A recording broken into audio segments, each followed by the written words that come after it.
পৃথিবী জুড়ে সাংবাদিকদের যে পণ্ডিতরা আছেন, সাংবাদিকতার গুরু যারা আছেন, তারা সাংবাদিকতাকে প্রথম মাফিক 4টি জায়গায় ভাগ করেছেন। একটি হচ্ছে স্টেনোগ্রাফি সাংবাদিকতা, একটি হচ্ছে প্রোটোকল সাংবাদিকতা, আর একটি হচ্ছে অনুসন্ধানী সাংবাদিকতা। এর সাথে অবধারিতভাবে আধুনিককালে বিশেষ করে টেলিভিশন সাংবাদিকতা নিয়ে বলা হয় যে আরেক ধরনের সাংবাদিকতা, সেটাকে কিংফিশার বা সারফেস সাংবাদিকতা। তো এই 4 ধরনের মধ্যে স্টেনোগ্রাফি, প্রোটোকল, সারফেস সাংবাদিকতা বা কিংফিশার জার্নালিজম যেটা, সেটা আমরা ভালোভাবে বুঝি যে পৃথিবীতে বহু মানুষ আছেন যারা নিজেরা সংবাদ তৈরি করেন। এটা খবরের চাইতে ব্যক্তি প্রধান। যেমন আমরা যদি বাংলাদেশ টেলিভিশনের খবর দেখি, সেখানে রাষ্ট্রপ্রধান, প্রধানমন্ত্রী, মন্ত্রীরা খবর তৈরি করেন এবং সাংবাদিকরা তাদের কভার করেন। তো সাংবাদিকতার পণ্ডিতরা বলেন যে এটি সাংবাদিকতা, এটাকে বাদ দেওয়া যাবে না। কারণ আমেরিকান প্রেসিডেন্ট যখন একটা বেল আউট প্যাকেজ ঘোষণা করেন, ট্রাম্প সাহেব যখন ভিসা নিয়ে নতুন নীতি ঘোষণা করেন, তখন এটাকে বাদ দেওয়া যাবে না। কিন্তু এটার মধ্যে খুব বেশি সাংবাদিকতার যে বুদ্ধিবৃত্তিক জায়গাটি, সৃজনশীলতার জায়গাটি, সেটি থাকে না।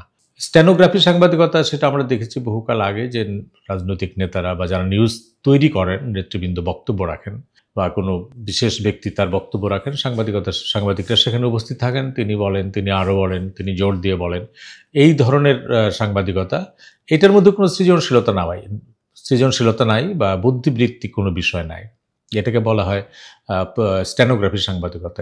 স্টেনোগ্রাফি হয়তো এখনকার প্রজন্মের যারা আছেন তারা বুঝবেন না। আগেকার দিনে বড় বড় অফিসে বড় বড় সাহেবদের স্টেনোগ্রাফার থাকতেন। সাহেবরা ডিকটেশন দিতেন, স্টেনোগ্রাফার নোট নিতেন শর্ট হ্যান্ডে, পরে লং হ্যান্ডে লিখে দিতেন।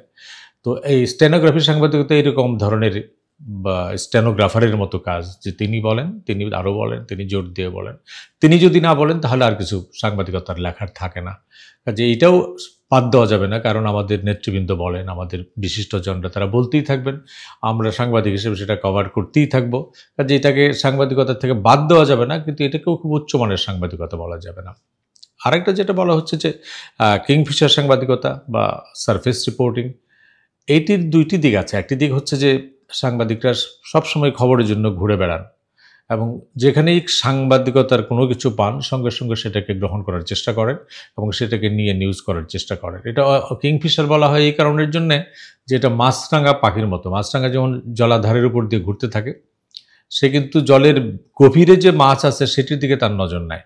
কিছু মাছ যদি জলের দিক থেকে একটু উপরে আসে, মাছরাঙা পাখিটির নিচে গিয়ে টুপ করে সে মাছটাকে নিয়ে আসে। তা আমাদের সাংবাদিকরা বা আমাদের ক্যামেরাম্যানরা সচিবালয়ে ঘুরতে থাকেন বা কোথাও ঘুরতে থাকেন, কোনো একজন কর্তাবিদকে পেলেন, সঙ্গে সঙ্গে একটা প্রশ্ন করলেন, সেই একটা প্রশ্নের জবাবের ভিত্তিতে তিনি একটা খবর করে ফেললেন। আমরা এটা নিউজ হেডলাইন্সও দিলাম। এটা খুব গভীর নিউজ না। মাছরাঙা পাখি যেমন গভীরে গিয়ে মাছটা ধরেন তা না, এই রিপোর্টগুলির ক্ষেত্রেও সাংবাদিকরা খুব গভীরে যান এইরকম না। এটা উপরিভাষার সাংবাদিক বা সারফেস রিপোর্টিং করেন। এটা একটা দিক হলো যে আমি তাৎক্ষণিকভাবে একটা মন্তব্য পেলাম কিন্তু কোনো নিউজ পেলাম না। আর একটা বড় ক্ষতি যেটা হলো যে এই নিউজটা করেই রিপোর্টার খুব খুশি থাকলেন। একটা ভালো রিপোর্ট, এই যে সারফেস রিপোর্টিং থেকে গভীর অনুসন্ধানী রিপোর্টের প্রাথমিক সূত্র হতে পারে সারফেস রিপোর্টিং, কিন্তু আমাদের রিপোর্টাররা সেই গভীরদের না গিয়ে এই ভাষা রিপোর্টটা দিয়ে রিপোর্ট করার মধ্য দিয়ে একটা ভালো গভীর অনুসন্ধানী রিপোর্ট করার সম্ভাবনাটাকে নষ্ট করে ফেলেন। তো কাজে এটাও সাংবাদিকতায় আছে, কিন্তু এটি খুব উঁচু মানের বুদ্ধিবৃত্তিক সৃজনশীল সাংবাদিকতা না। যে বিষয়টি নিয়ে আমরা কথা বলছি সেটা হচ্ছে অনুসন্ধানী সাংবাদিকতা। এবং আজকের পৃথিবীতে এখন পর্যন্ত বলা হয় যে অনুসন্ধানী সাংবাদিকতা হচ্ছে সাংবাদিকতার সবচেয়ে উঁচু মানের জায়গা, যেখানে সাংবাদিকরা গভীরে যান, নতুন তথ্য বের করে আনেন। ইংরেজিতে বলা হয় আনআর্থ সামথিং, মাটির নিচ থেকে খুঁড়ে বের করে আনেন যে বিষয়টি মানুষ জানতে চায় কিন্তু না জানানোর সমস্ত চেষ্টা থাকে। কি রাষ্ট্র ক্ষমতা বলেন, কি প্রভাবশালী মহল বলেন, যারা এটা জানতে দিতে চায় না একটা গোপন তথ্য, কিন্তু একজন সাংবাদিক তথ্যের গভীরে গিয়ে বিশ্লেষণের মধ্য দিয়ে, গবেষণা করার মধ্য দিয়ে একেবারে নতুন জিনিস নিয়ে আসেন। ইদানিংকালে বলা হয় যে সেটাকে ডেটা জার্নালিজম বলা হয়, ইদানিংকালে আরও নানান ধরনের টার্মিনোলজি ইউজ করা হয়, কিন্তু আমরা অনুসন্ধানী সাংবাদিকতার জায়গাটাতেই থাকি। অনুসন্ধানী সাংবাদিকতা হচ্ছে টু আনআর্থ সামথিং, মানুষের জানার আকাঙ্ক্ষা আছে কিন্তু মানুষকে না জানানোর সমস্ত আয়োজন আছে। রাষ্ট্রীয় দিক থেকে বলেন, প্রভাবশালী মহলের দিক থেকে বলেন, কখনো কখনো গণমাধ্যম মালিকদের দিক থেকে বলেন, এমনকি গণমাধ্যমের সাথে সম্পর্কিত যারা তাদের, আমরা হয়তো পরবর্তী আলোচনায় সেগুলি আরও বিস্তারিত বলবো। যে অনুসন্ধানী সাংবাদিকতা হচ্ছে আধুনিক সাংবাদিকতার প্রাণ, এবং এটি হচ্ছে একটা সাংবাদিকতার যেমন প্রাণ হিসেবে আমরা দেখি, পাশাপাশি এটি একটি সংবাদ প্রতিষ্ঠানের একটা আইডেন্টিটিও তৈরি করে, যে এই সংবাদ প্রতিষ্ঠানটা কি অনুসন্ধানী সাংবাদিকতা করে নাকি শুধুমাত্র প্রোটোকল, শুধুমাত্র স্ট্যানোগ্রাফি, শুধুমাত্র সারফেস সাংবাদিকতা করে।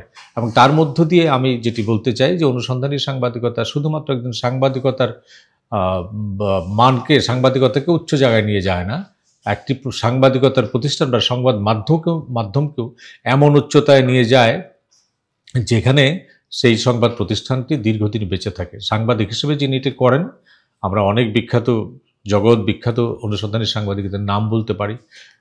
তারা যেমন কাজের মধ্য দিয়ে টিকে থাকেন এবং এই নিউজগুলি করার মধ্য দিয়ে সেই প্রতিষ্ঠানটিও সত্যিকারের গণমাধ্যম হিসেবে প্রতিষ্ঠিত হয়। সেই জন্য আমরা বলি যে গণমাধ্যমে যখন আমরা সাংবাদিকতা করব, আজকে শুধুমাত্র সারফেস সাংবাদিকতা বা প্রোটোকল বা স্ট্যানোগ্রাফির সাংবাদিকতার মধ্য দিয়ে আমরা টিকে থাকতে পারবো না।